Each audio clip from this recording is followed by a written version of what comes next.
Avec Ça bouge à Sens, intéressons-nous à deux personnages qui ont marqué l'histoire de la ville en des temps anciens, deux personnages diamétralement opposés. Floriane, bonjour. Bonjour Ekel. Une chronique hommage. Une chronique hommage, parce qu'il est des personnalités sénonaises dont on doit honorer la mémoire, comme Victor Guichard, que les Sénonais connaissent comme le nom d'une rue de Sens qui traverse le boulevard de Verdun, au nord de la ville, ou encore Jacques Poupon, dit l'abbé Poupon, qui a donné son nom au centre d'hébergement de la Croix-Rouge, boulevard du 14 juillet. Deux figures emblématiques de Sens aux convictions opposées, l'un était démocrate anticlérical et l'autre était prêtre. Et pourtant, ces deux hommes auraient sûrement réussi à s'entendre car ils avaient en commun un humanisme incommensurable. Victor Guichard, né en 1803, homme politique mais avant tout paysan, était un homme généreux, fervent défenseur de la liberté et des droits de l'homme. Après ses études de droit à Paris, il revient s'installer à Soucy pour se rapprocher de sa mère, qui habite Jouancy depuis 1818, et dont il sera le maire quelques années.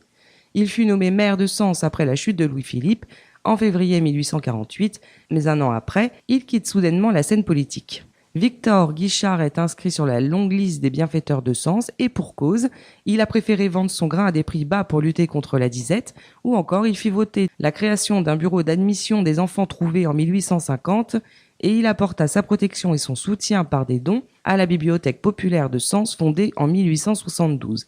Mais je reviendrai sur ce personnage lors d'une prochaine chronique.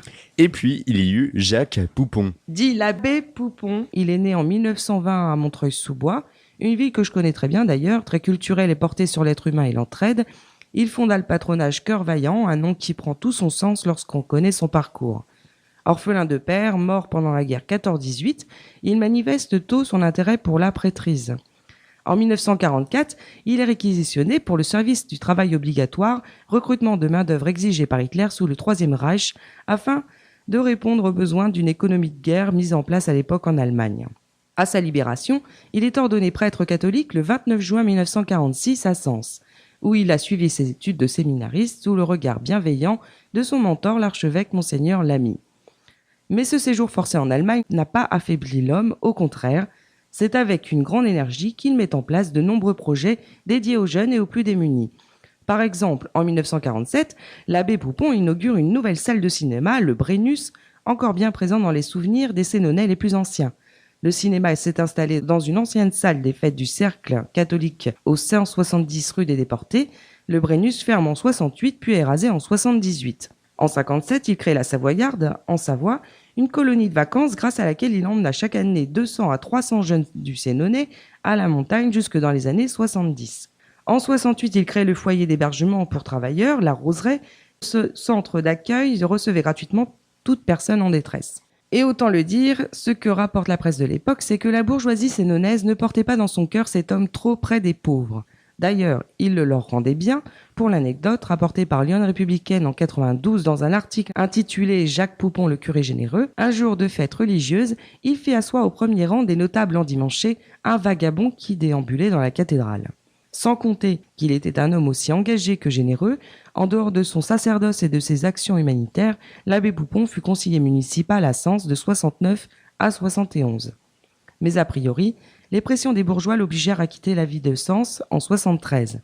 Force est de constater que les pauvres et leurs défenseurs n'ont jamais eu grâce aux yeux des plus privilégiés dans notre contrée.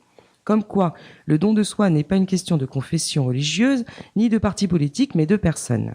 Il décède le 8 février 1992 au centre hospitalier Square Massalaz de Chambéry à la suite d'une longue maladie. Il avait 72 ans. La devise de l'abbé Poupon, à cœur vaillant rien d'impossible, résonne encore dans les esprits de tous ceux qui l'ont connu. Sur les fils de discussion de l'album photo que j'ai partagé sur la page Ça bouge à Sens, ceux qui l'ont connu s'accordent sur la générosité de cet homme. Un homme que l'on dit exceptionnel, l'abbé Poupon était toujours présent, organisateur de kermesses toujours réussi, proche des gens, personne ne tarit d'éloges à son sujet. Claude Prieur et Jean-Claude Trémouille ont d'ailleurs lancé un appel à témoins auprès de la population sénonaise afin d'honorer la mémoire de l'abbé Poupon, qu'ils qualifient d'homme fabuleux. L'association qu'ils mettent en place aura pour vocation de réhabiliter ce personnage au grand cœur, admiré et respecté de son vivant. Vous pouvez joindre Claude Prieur au 06 09 28 77 23 et Jean-Claude Trémouille au 06 64 11 88 71. Je vous invite également à écouter l'interview de ces deux Sénonais menée par Radio Stoyac, dont le lien se trouve dans le statut de l'album photo et qui m'a donné envie de consacrer cette petite chronique à l'abbé Poupon. Merci beaucoup Floriane, cette chronique, ça bouge à Sens, revient dans 2 semaines.